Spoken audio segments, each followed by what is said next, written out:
Here's our fifth and final step in our learning sequence for flip turns. Why do it?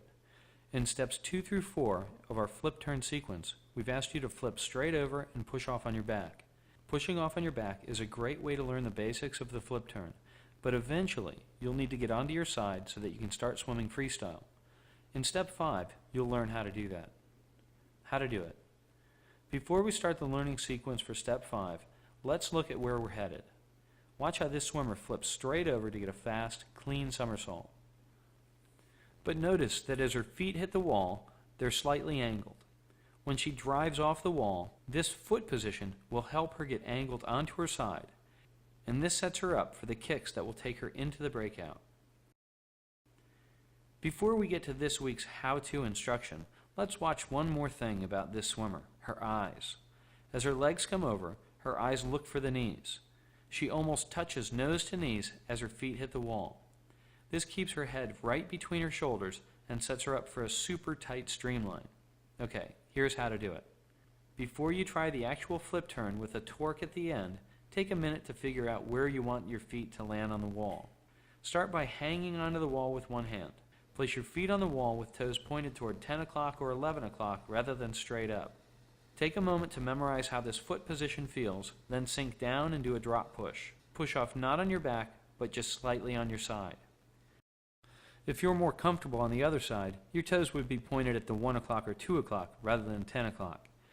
This is how you'll be pushing off the wall for step 5 in our flip turn sequence. Now let's try it in action. Stand in the shallow end just under the flags and facing the wall. You can swim in this time, but keep it nice and relaxed. As you approach the wall, pull back with one arm, then pull back with the other arm and kick head first into your tuck.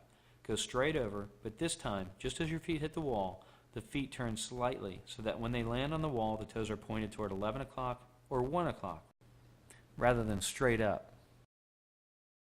Push off almost on your back, but not quite. If your feet are angled on the wall, the drive will take you to your side. Stay streamlined as you dolphin or flutter kick into your breakout. Remember to flip straight over and turn your feet at the last moment. In this clip, our swimmer torques her body too soon. She doesn't go straight over, and this makes her spin a little slower. Also remember to keep looking for your knees. This swimmer does all the things, but as she gets ready to drive off the wall, she looks away from her knees and looks forward. This makes her arch her back, and she doesn't get a good streamline. The most important thing is to keep practicing. This swimmer is still in the learning stage for flip turns. She's doing many things right: weightless hands, a straight over flip, eyes looking for the knees, and her head and arms are in a great position for a streamlined push. She goes a little too quickly to her side, but her feet are angled correctly, and with practice, she'll learn to push off a bit more on her back.